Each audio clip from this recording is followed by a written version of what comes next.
coaching and training company. And among the various things we do, working with individuals and companies and athletes, we also are very committed to the education system. And to that end, since 2006, when we started at MIT, we've been at 50 different universities, institutes of education, New York public school system, New Hampshire school system. So one of our colleagues, Kate DeJanis, is on the phone, and she is here participating as part of what she's developing, which is actually programming through kindergarten through 8th grade. So we really are committed to having all of our Designing Your Life skills available to everyone, and have a huge mission commitment inside of education. And that makes us doubly proud that we're here.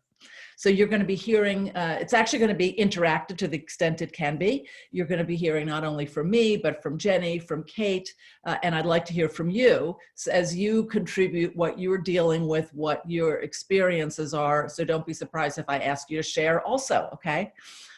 So first of all, one of the things that we do is in Handel Method, we actually have sort of a step-by-step process that gets you honestly happy in your life. And we're not talking about, you know, Instagram, haha, flowers happy, but really proud, inspired, satisfied with your life, and really having the life that you dreamed of, right? And then the thing is, we never get taught how to actually have that kind of a life. And so given how the world has a lot of instruction manuals, tutorials, literally for everything, we said, okay, why not? Where's the manual for being a human? Right?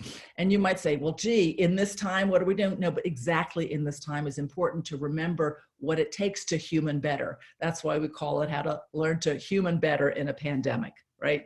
So turns out that, you know, the same thing of humaning normally without a pandemic exists in a pandemic, right? So what humaning for us means, Maddie, if I could have the next slide, is to care to your core, to matter to yourself, to hack into your entire life, see the whole picture, connect the dots, because it really is all connected. So for us, humaning is really to get conscious of what we're currently unconscious of. How do we upgrade our operating system? How do we honor our lineage by evolving it? How do you find your sense of humor? Because it's gone missing, not just now, but in normal life, our sense of humor is often missing. So it really is time for us to get the ultimate inside joke. And in this time, inside has a particular meaning, right? It has a whole new meaning for us. So which inside joke are we talking about? The fact that we are happiness's own problem, right? And we're the solution. That's the good news, right? Especially and even in times like these. So in light of all the dark that's happening, we thought rather than doing just our regular introduction into the Handel Group and the Design Your Life webinar, because we do have those, but given we're in the middle of a pandemic, we thought we'd see how you're really doing, right? That's the first thing. We want to find out how you're really doing and help you get your thoughts and your actions back on track. So if they've gone off the rails. And we know there are ups and downs that people have had. Sometimes you're great, sometimes you're not great. Oh my gosh, da, da, da. So what we like to do is we like to get a reality check into where you currently are. So this is your first opportunity for participation. So I'd like to see, and maybe it's easiest given the number of participants, if you could just chat into the chat, like where you are on a scale of 1 to 10. And you can actually type into the chat. And so the next slide actually has a rating scale, which I'll explain to you. And that rating scale is, okay, on a scale of 1 to 10, 1 being incredible moments of bliss, happiness, and pride. This is the best staycation we have ever had. May it never end. 1 is like, oh my God, this is excruciating, suffering, individual episodes of hell, right? Where are you on a scale of 1 to 10? And wherever you are, it's fine. It really is an opportunity for you to assess where you are, right? So we have numbers coming in, everything all over, right? So I think 3 is maybe the lowest number I've seen so far, right? And so let's just hear a couple things if you could put in the chat, just, you know, what's the source of your number? How'd you get to that number? Okay.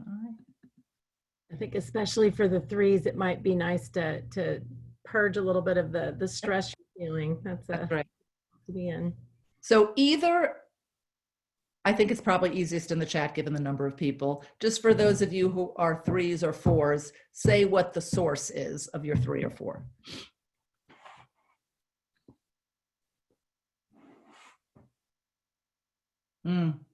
Yes. Clear.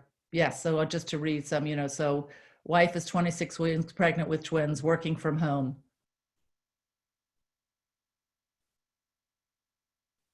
Really challenging, especially to meet 2 special needs kids without support. Normal anxiety levels higher. Managing all the great things from, but the extension to May 20th is really discouraging. Absolutely. Absolutely. Stress of being a working mom, teaching kids from home, keeping life on track. And a swarm of bees in our van. Amen. Let's just bring on the bees, please. I also saw someone saying just the normal allergies that we all suffer with down here in Texas, you know, is in and of itself is usually a personal crisis, you know? Yes, absolutely. Absolutely. So I'm hearing about a lot of adult children, you know, and teenagers, of course, they're really struggling with the future. Yes, clear. Very good. Okay. So all of that, I want you to understand all of it is completely valid, right? And understandable, and particularly in this time. And then the question is, how do we deal with that? Really? And because one of the things that, you know, I want you to be able to see, and I want you to walk away from here with, is some tools for how to manage it. So we're going to give you some tips for the top things, the top 4 things to remember if you're human and or working from home and homeschooling to boot. Maddie, if you would.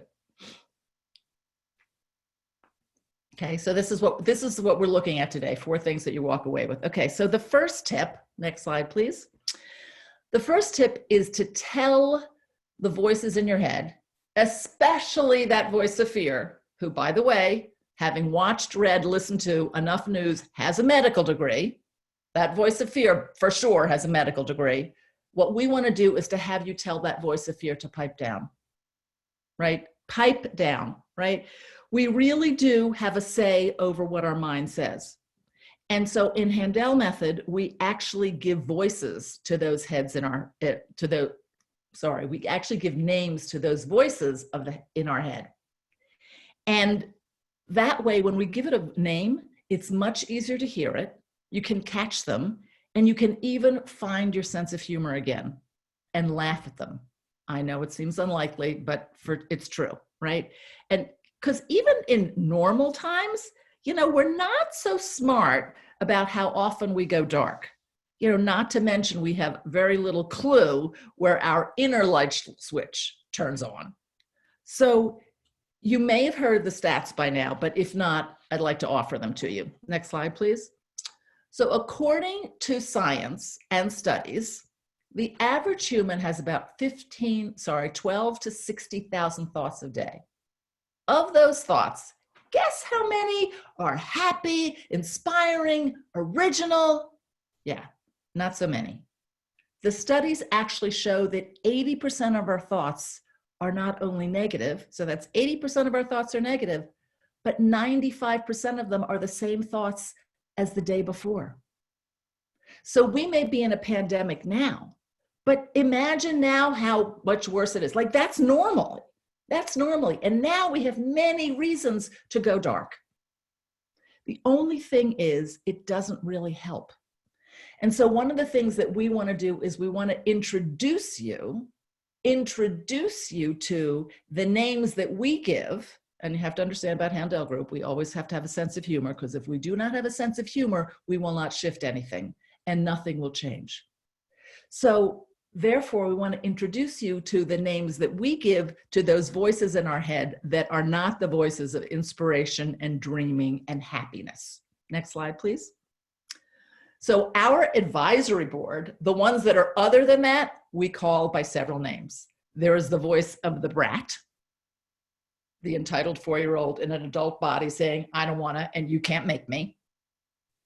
There is the chicken who's just scared. I better not do that. I'm going to get in trouble. You know, they may not like it. I might do the wrong thing. I might make a misstep. That's the chicken. And then the weather reporter is the voice in our head that reports on life as if it's the weather and there's nothing I can do about it. It's raining outside. Let me get an umbrella. It's sunny. Let me put on a t-shirt. The economy's bad. Uh-oh, I'm stuck. So not like the things that are happening are not real for us, but there's what we do with them. There's the voices that we allow to take over. And then each of us has that little voice in our head that's constantly commenting on everything that's happening in our life. And except most of us are so busy that we're so worried or checking or checking things or checked out, that we're not even aware of how our inner dialogue is running the show, actually making decisions for us. And we go through life listening to it without knowing the source of it and what motivates it. And most of us think the voice is us. Well, the good news is it's not us, right? That voice is critical of you. It squashes your dreams. It messes with your results. It makes excuses for what's not working in your life. And it stays mad at your best friend, but doesn't tell your best friend why. It drowns your sorrows in a cocktail or few, or some of your other favorite vices, right? So by distinguishing the names of the voices in your head, you can start to hear them for yourself, and you can understand the negative impact that those voices are having in your head, on your life, and on the realization of your dreams. So next slide, please. The minute that we are willing to catch our negative thought, what happens is it's actually our higher self bearing witness. It's our higher self actually checking in on what's really happening, because we don't need to have that voice going all the time. So let me just give you an opportunity to share. If somebody wants to share, and maybe put it in the chat, or Jenny, being willing to express your own version of that negative thought train, right? That thought, that negative voice going amok.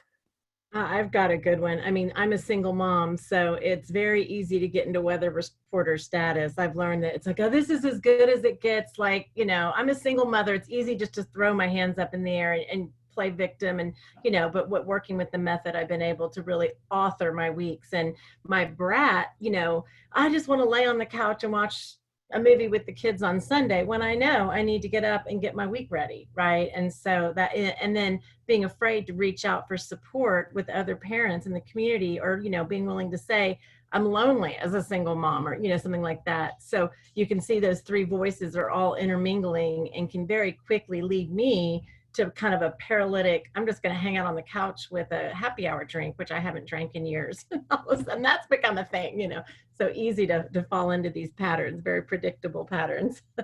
Right. And even if we haven't had a happy hour drink in years, the pandemic is a perfect excuse. Bring it on, baby. Need those happy hour drinks. Everyone's telling me that it was what we were supposed to do. Everyone's having happy hour. Right, I left out, and now I'm like, I got to have my drink at 5 o'clock. Right. Good. So just being able to catch those voices really does make a difference in seeing, oh, how is it taking us down a track that we don't want? So what we're offering you is an opportunity, Matt, if you would, to question your theories. So that's your theory about the way that life works. So your theory is the way that you see life, how you think it works. And a theory is when you have an opinion or you're speculating about something subconsciously, right? Remember, there's subconscious thoughts that we have. You're actually collecting evidence to prove it. So examples of theories. Oh, you're unlucky. I mean, what's that tickle in your throat? Obviously, it must be that. I must be corona. You're not good with time. You'll go stir crazy at home. You need X, Y, and Z to be productive. I mean, the only way I could work out is if I'm at the gym. So you start noticing the theories that you have that are inconsistent with the dreams that you want. And can you see how those theories could actually influence the actions you take or don't take when it comes time to your productivity, your time management, your health, or your body? So the good news is that the theories aren't hardwired. They're not true. They're not set in stone. You actually created them. And they're based on our experiences, our observations, learnings that we have since we were a baby, things that have come at us. And we've actually developed theories. Oh, and in fact, now that we are binge watching CNN to make sure that we know everything we need to be worried about, every day, every other day, those theories get worse. So what we want to invite you to do is to not believe the hype of your own negative theories. That you don't need to believe the hype of your own negative theories. We actually dare you to disprove them and debunk them in a hurry, please, for you. So that's the first tip, being able to actually notice yourselves, observe it, see it, prove a different theory. So let's talk about how you do that. So tip number 2, we actually want you to design your day, which in fact means design your quarantine. It's all good. So at Handel, we teach many, many things. And today we're going to show you how to design your day. Yes, and even especially from home. And by the way, that designed day doesn't have to do with just the things that you're doing. This is not a to-do list. This is really about your attitude. It's about who are you going to be in the face of all of it. And so the way that a design day works, Maddie, if you would please, is that every morning before your day unfolds, you're going to write what we call as a design day. What you put in your daily design is an intention or an accounting of how you want the day to unfold. It's got in it attitude, it's got in it happiness, it has in it your approach to the day, and you write it as if you write it in the past tense as if it's already happened. And you send that out to, a nearest and dearest. You send it out to a nearest and dearest so that they know and you know how you're going to have your day go. And it could look something like this. I did an awesome workout today, best yet.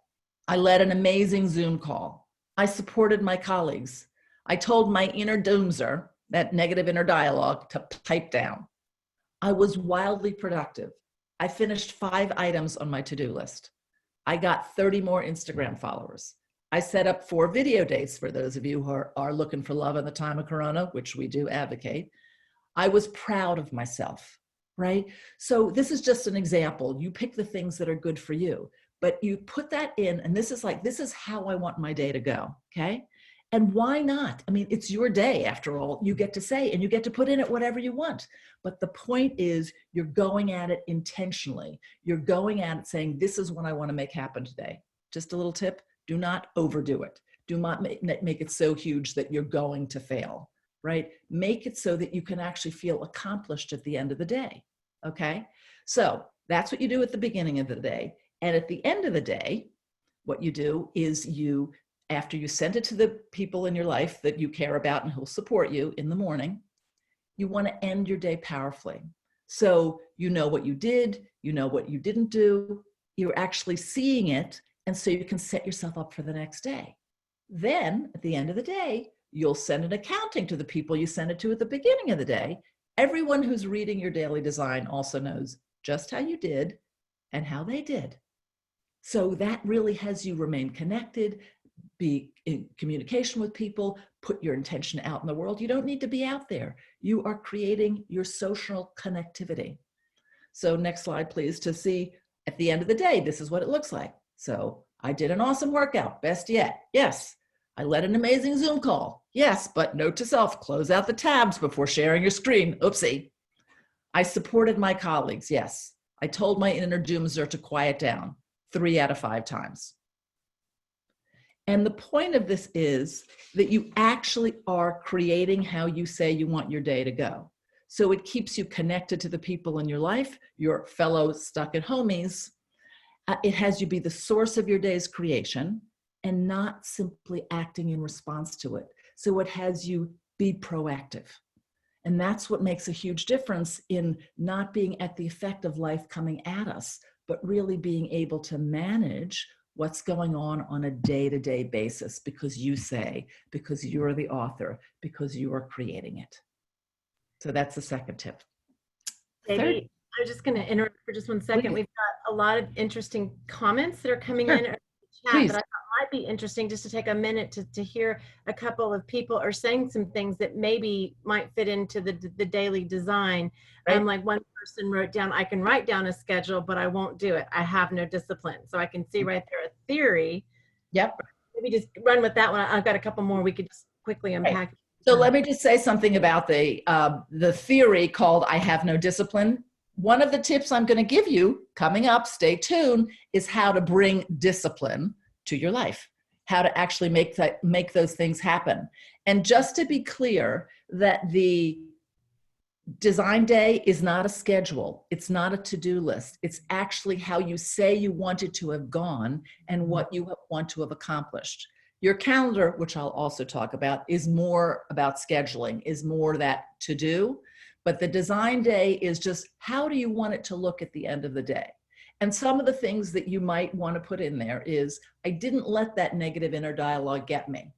Mm-hmm. And why you want to put that in there is because it's you intentionally saying how you want your mind to go. Mm-hmm. I know that a number of things that are coming in, and I can't see them all because I'm leading, right? But a number of things have to do with the fear of the unknown. And it is real, okay? It is real, we don't know. But the difference is you're gonna come through this on the other side. And then the question for you is, how are you gonna be about it?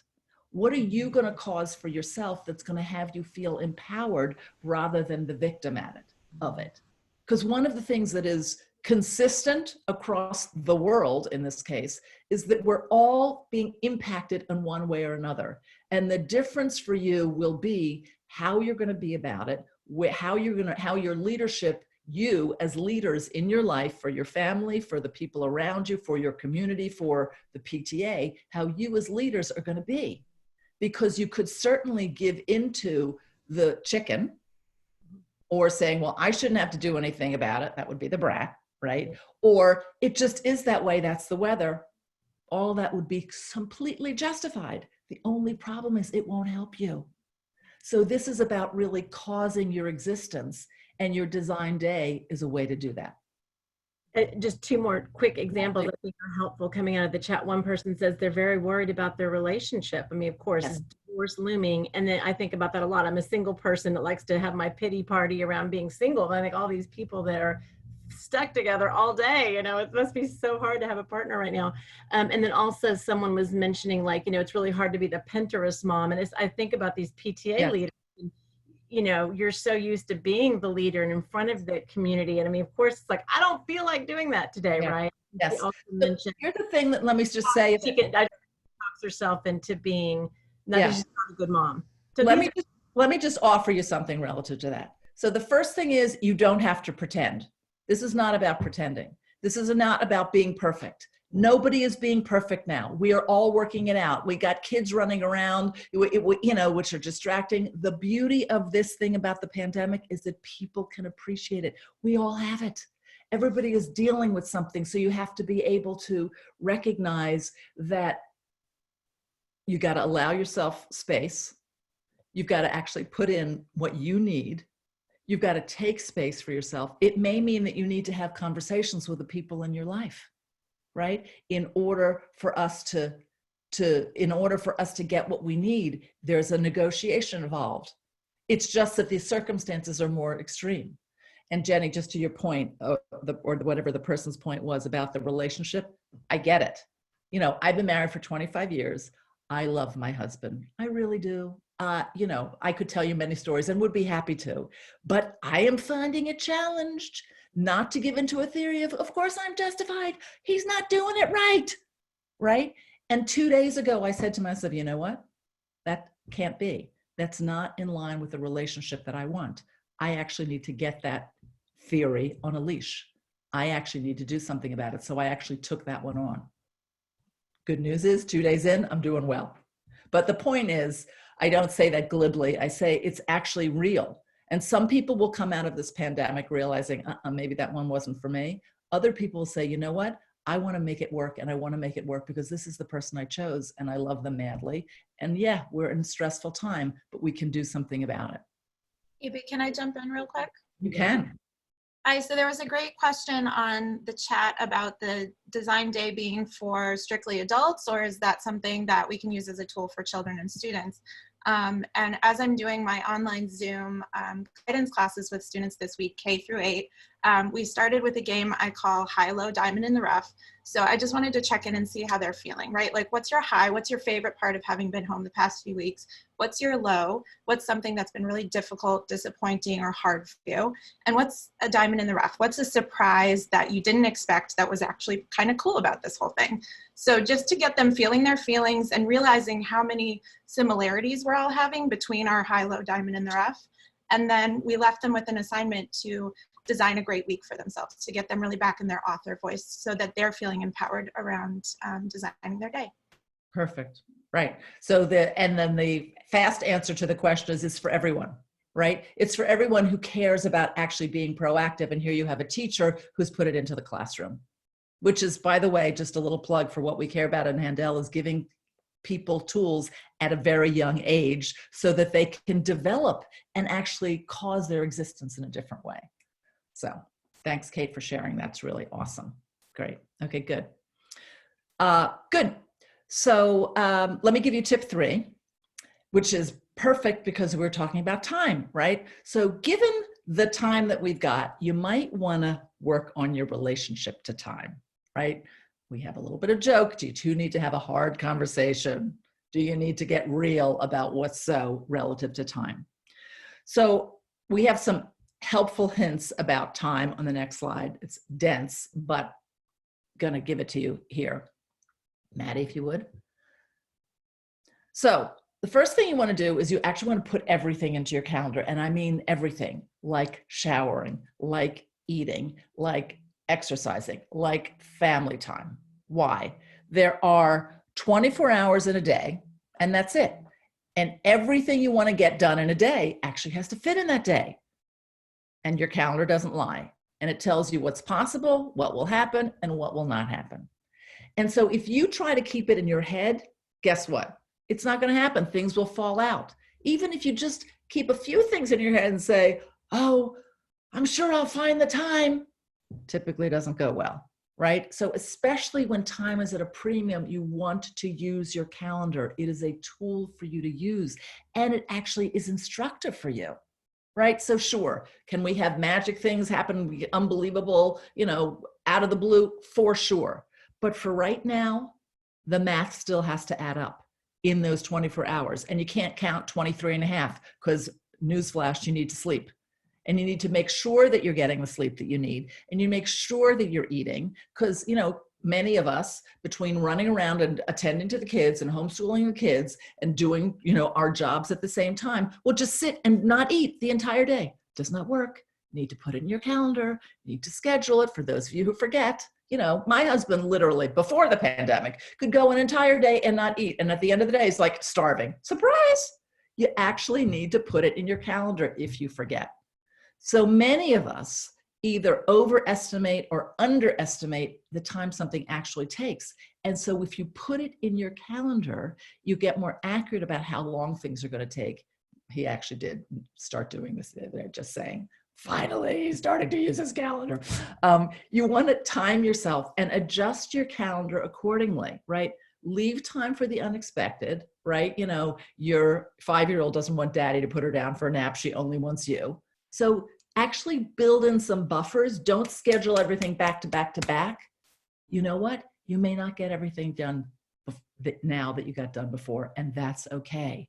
You want to actually give yourself some space for that so that you can actually breathe, so that you can feel accomplished, so that you can recognize what you can and can't fit in. Okay? Gaby's Great question. Go ahead, Kate. Okay, thanks. Yeah. Getting the kids involved with this process too is a great way to get everybody feeling empowered and not feeling like we're pinned against each other or doing this all on our own. Yes. sitting down and designing your day together, or even starting with getting them into this idea of let's be a detective and figure out how long it takes us to accomplish our learning for the day. And then how much time do we have for playing? Where can we schedule in game night? When should we do cooking? Just so that they get in the habit of observing time, because time is, you know, meaningless to children until we bring it to their attention. Mm. And I was just going to say one thing that I've learned through the reason I love this method so much is because it's totally transformed my life. But you know, with the daily design and the time management, I was instructed to double the time it takes for anything I think it's going to take, and I've learned that I am the worst. I am so idealistic. Gaby's not, you know, Gaby's my boss. She's like, oh my God, I could tell you stories, right? But you know, I'm like, oh yeah, I can sit down and write a proposal in an hour and a half. That's like 3 days, you know, or like, oh, I'll get those kids to bed in 15 minutes. It's crazy. So there's also kind of with the daily design, I love the daily design. It's changed my life. And then, you know, the scheduling, everything has to go into my calendar. And then every morning, the daily design is that little accounting mechanism where I, you know, can go through it and see where I have really failed, and then have to really go like, that took 3 hours, not 15 minutes or whatever. And then you rework the next day. So it's a very powerful tool, especially right now at home with the kids. Like Kate's saying, we do a lot of this work together. I have the schedule with them. We go over it. And then again, you know, at the end of each day, I've been looking at where it didn't work, where our day sort of fell apart. And the next day I redesigned that little space to, you know, so we're in a great place, which I would have never thought possible as a single mother at home with 2 kids working full time. And here's a thing that Jenny says that I want to underline. The thing is, you want to understand that nobody's in trouble for screwing up their time management. Okay, we relate to if we do something wrong, we're making a mistake and we're bad and wrong. That's not the case. What we're doing is we're learning about ourselves. We're learning how we manage. You know, Jenny learned that she's an optimist and she thinks she can do everything. She's a superwoman. She is a superwoman, but that doesn't mean that she has a great handle on time, okay? And so she's not in trouble. She's just learning how to account for her time in a way that's responsible and realistic, right? So I want you, and please do not hear what I'm saying is not having you to dream. I want you to be dreaming. I want you even in this time to be dreaming. And I want you to be managing your time realistically. So that's why we give you the tool of both the design day and then the actual schedule part, which is the calendar. And then now to the point of the person who said, well, how do I actually keep that? So the tip that, you know, this is actually the 4th tip, it's visit the promised land.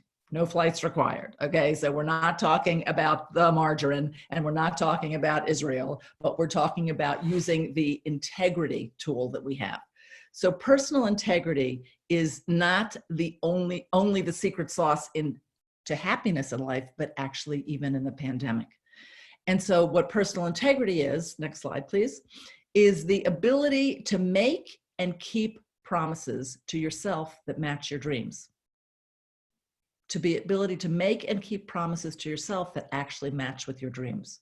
So it's the alignment of your heart, which is your desire, your mind, which is your plan, and your body, which is your actions. And so I want to talk to you a little bit about promises, because when we say promises, we don't mean New Year's resolutions. We're talking about something very specific. And the thing about promises is that if you ever notice when you make a promise to someone else, you're pretty good at keeping it, right?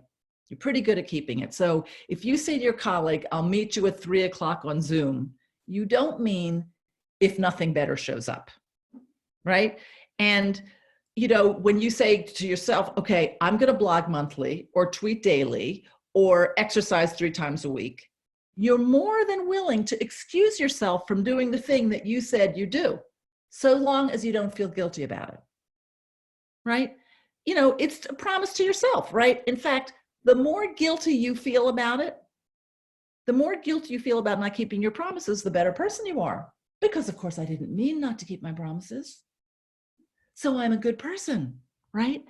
So you had a good intention, that means you're a good person. You know, I wanted to work out, but if my kids interrupt me or it rains or I can't go for a run outside, I couldn't, you know, possibly sign up for that online yoga class that I could do in the house. So we're just very funny about not keeping promises to ourselves. And trust me, you're not alone. We are all in that boat, all in that boat, right? Because you know why? We put ourselves last on the list. So when it comes to someone else, we'll keep a promise to that other person, right? You know, after all, whose feelings would it hurt if I didn't blog today or tomorrow? But imagine if you had a panicked employee who had a monster presentation they needed to give, and you promised to be on their online run through today, you wouldn't just blow off the meeting because you'd never want to ruin their hard work, right? It never occurs to us that our not blogging weekly like we said we would is ruining our relationship to ourselves. So one of the things we want to do is help you with that muscle of integrity, right? Personal integrity, not morality, not right, not wrong. This is the stuff that's important to you, right? So the first thing we have you to do in terms of building the muscle of integrity, back up for a second, is that we have you start to hear your brand of excuse. Because in any area of your life where your results don't match what you want, you have to figure out, what are the excuses that I'm using? What are the excuses? And when you can start to hear your favorite excuse, you start to hear them for what they are. We call that dream decay, because your excuses actually decay your dreams. They get in the way of your dreams. And then everybody has their favorite brand of excuse, right? And especially in this pandemic, right? A pandemic makes the list. Brat, chicken, weather, pandemic, excuse, right? Except in truth, our excuses are brilliant. They keep us from having to do something that we don't want to do. And they let you explain why X and Y didn't have to happen. You know, it's like permanent no-fault insurance. Oopsie, didn't happen. Because it's the excuse's fault, it's not yours. So we all have, so all of us, by the way, have chicken, brat, and weather, some combination. Some of them are stronger than others. Mine, actually write in the chat what your favorite brand of excuse is, right? So I really, I used to think that mostly my excuses were chicken, but I'm now seeing brat, right? So that thing that I gave you about my husband and the, being annoyed with him because he does things differently than I would do them, that's definitely a brat. So I'm starting to hear my own brat, right? So let's see if you can actually hear your excuse that interferes with that dream that you want, that thing you told yourself you would do. What's your excuse? So let's see if you can identify it for yourself. And why you want to do it is because you want to start hearing how it interferes. So the next time that voice comes up, you can interrupt and you say, you're just being a chicken. Take a bold action. You're just being brat. Get over it and do something. Oh, you're being a weather reporter. What do you actually need to take it on? So you want to start catching yourselves so that actually is a tool that you walk out of here with, is identifying that voice that keeps you. And Jenny and Kate, what about for you? What are some of your good excuses? I was going to say that mine connects with what a lot of is going on in the chat, that my brat shows up and complains about, I have to homeschool, but I also am working 2 jobs still and doing all this stuff for myself. So I get to get mad and frustrated at my husband, when really behind that, I'm not asking for what I need. And I think that's the thing that we miss, is identifying, where's my author voice? What does it need right now to be successful and feel proud? Okay, who do I need to talk to? What kind of plan do I need to get in so that I can stay in integrity? Yes, perfect. Awesome. Jenny, you want to offer one? Well, I was actually just putting an example into the chat. I was going to hit the send button in just a second. I'm trying to think of one that's good for me. You probably know mine better than my own self. What I was describing in the chat was that, I'm, as a mom, and we always, we have the stereotype of moms that are always like sacrificing for others. I come from a lineage of a mother that I love her to death, but she does everything for everybody. And I do that, right? And so then I really realized that I have a chicken, it's a little bit of chicken, brat, and weather reporter, but that I don't ask for what I need. And there's the reasons or bad theories. But anyway, if I'm not, if I'm exhausted, it's not because I'm a victim to my life and this motherhood. I haven't designed it well. And I haven't reminded myself and my family that I have a dream of a positive, rejuvenated, powerful mother figure that's, I can't just go forever on empty. And so that for me is the anecdote, is, and I know Gaby's going to go into this, but is really remembering that if I'm in one of these spaces, there is an anecdote. And for me, it's okay, from 2 to 4 on Saturday, I'm going to go do yoga, and giving myself permission because I connected to that dream. Yes. It's huge. It's really, it's hard. It takes time to get in that zone, but it's essential. Yes, beautiful. So part of the real trick is designing the right promises for what you want and need. So I want to give you next some tips on how to design the promises, okay? So the first thing is you want to be realistic. You want to make sure that you're making a promise that you actually can believe. You actually can believe it could happen. So, for example, promising that you're going to win the lottery today might not be the best promise, okay? So you want to make it something realistic that you actually believe that you can accomplish. And the second thing is you want to stretch yourself. So you want to make it a stretch, but doable. Why? If you're already going to do something, you don't need a promise. You're already doing it, right? I have a promise that I drink 3 liters of water a day. I've been doing that for years. I don't necessarily need the promise, except I like to tie it to, I don't get to have my wine before I drink my 3 liters of water. Okay. So that is just something that keeps me healthy, right? So you want to stretch yourself. And then once you accomplish that, you can then take it further. But the reason that you want to have it be something that you actually can accomplish is you don't want to undermine your success right at the beginning. Then you want to be specific, right? You want to be specific and make sure that your promises are loophole free, right? And so how you get promises specific is you ask yourself the question, how often am I going to do that thing? 3 times a week. How long? 30 minutes. How many? So how often, how long, and how many support you in designing good promises. So I'll exercise for 3 times a week for 30 minutes. Or I'll meditate for 20 minutes every single day. That's 7 days a week. Something that is specific that you actually know, if a fly on the wall came down, could they see whether you did it or not? Not something that is, wishy-washy. For example, I'll work out more. I'll eat less. I'll be nicer, right? You can't really measure those, or it's a subjective measure. So you want to get something very specific. The next thing you want to do is you want to actually use powerful language, right? Like sincere verbs like, I hope, I'll try, I wish. They don't cut it. They don't support you.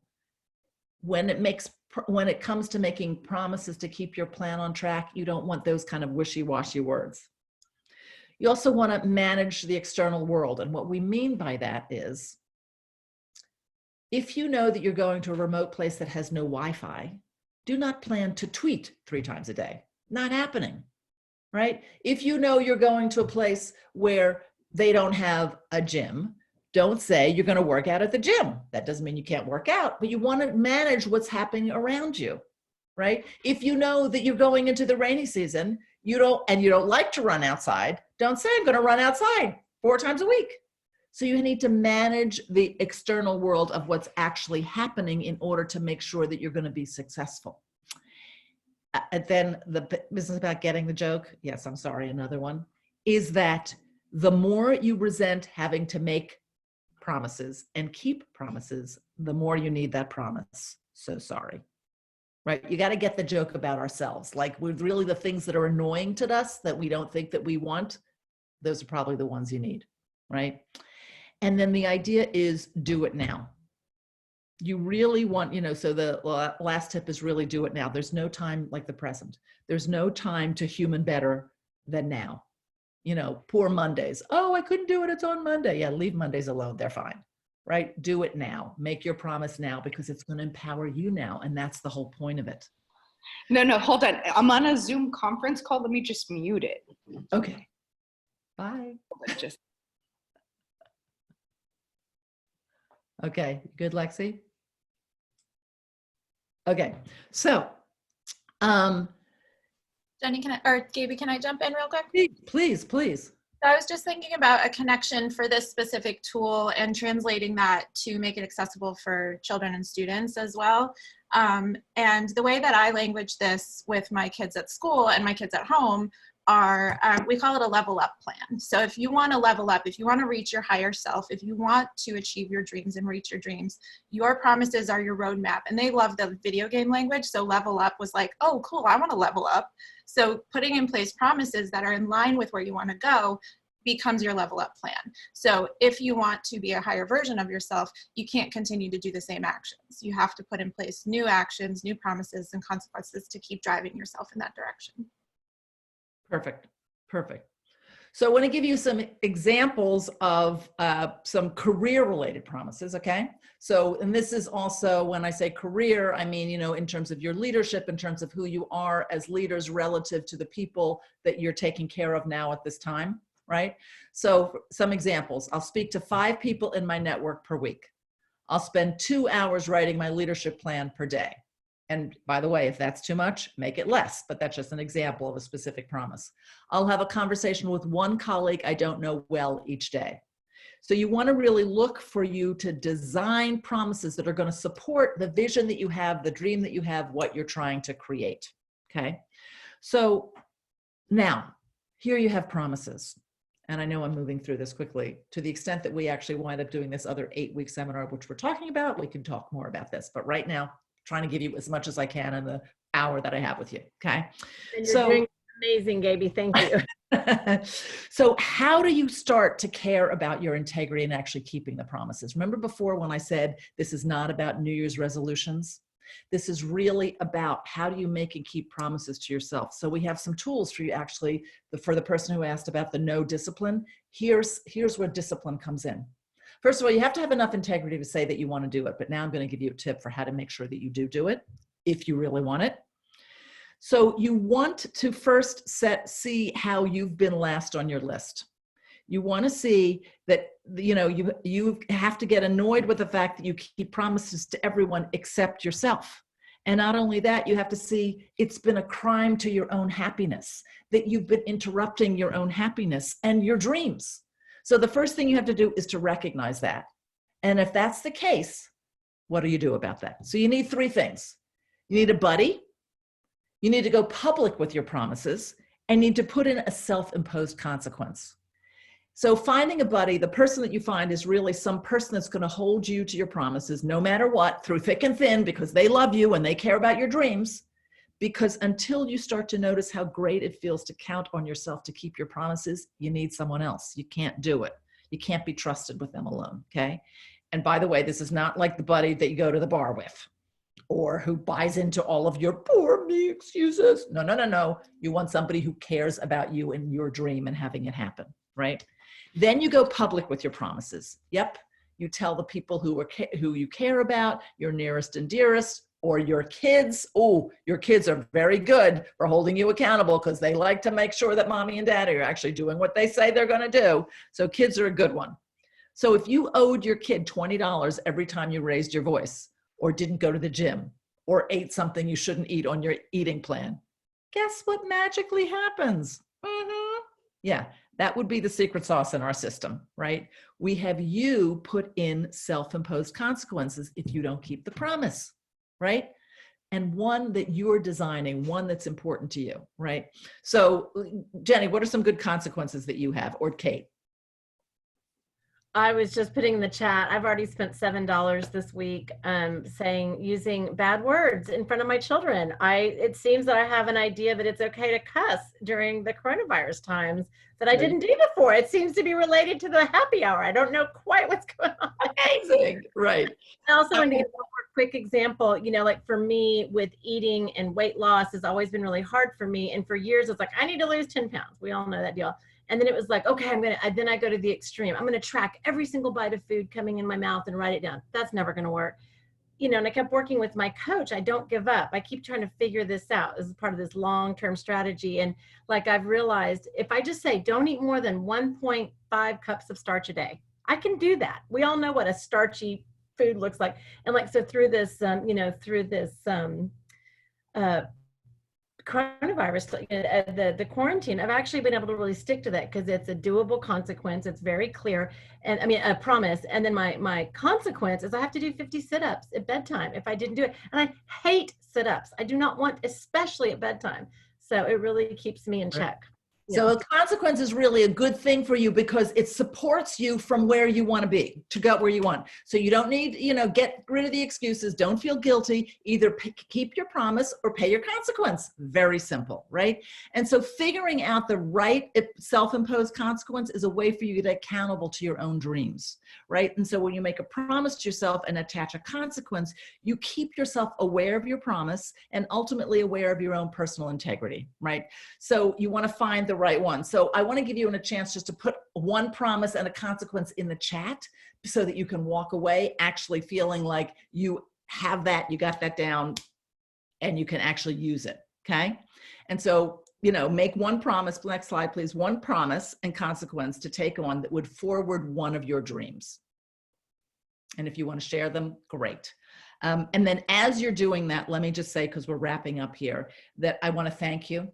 I want to thank you for being here. I want to thank you for taking on your life. I want to thank you for your leadership and who you're being for the people around you, right? And for the type of person that just doesn't ask for directions, but actually wants a humanual, right? This is the pandemic edition. So we'll do a follow-up email to give you some few tools, and we'll give you a link to our website. We actually are running a promotion on our digital program that's half off for a lifetime membership, but we'll send you that as well so that you have that. And then if anybody has questions for me or wants to get in touch with me, Jen, if you can put in my email or yours and mine email in there, we're happy to, connect with you in that way. And then if you would just put the last slide on, Maddie, so that people know how to connect to us at Handel. Right? So we have our website, we have our Instagram, we have LinkedIn, my email, and Jenny's is just jenny@handelgroup.com. And so I just want to respect all of your time and appreciate your having been here. And thank you so much for participating. Thank you so much, Gaby. Boy, on the dot, 1 o'clock. I wish we had more time for some more questions and answers, but we have put the emails in there. So we're happy to continue to connect, and we'll definitely follow up with your amazing, I just want to put a shout out to your amazing Texas PTA leadership, because I've been behind the scenes, seeing all they're doing for their community. And it really, I can see it in my own life as a parent at a school here in Austin. So thank you all very, very much for being here and being the leaders that you all are. This is really inspiring as a parent myself to see so many people here. 121 people showed up today to get some new tools. So thank you. Sherry, do you have any closing words? I do. I wanted to say thank you to both you and Gaby for putting on this presentation. It was definitely full of great information that we can certainly use right now. Very timely. I was looking through the chat when I could while I was taking my own notes. And this information is going to be very valuable to us, kind of help us really put things in perspective. We've been preaching about self-care, and you gave us lots of tips to figure out how to do that. And because we know it's very important. So anyway, without further ado, I just wanted to say thank you all so much for bringing forth this information to us and spending a little bit of time with our incredible Texas PTA leaders. Amazing. Absolutely. Thank you so much. Appreciate it. Appreciate you all being here, and have a great rest of your day. You too. Bye.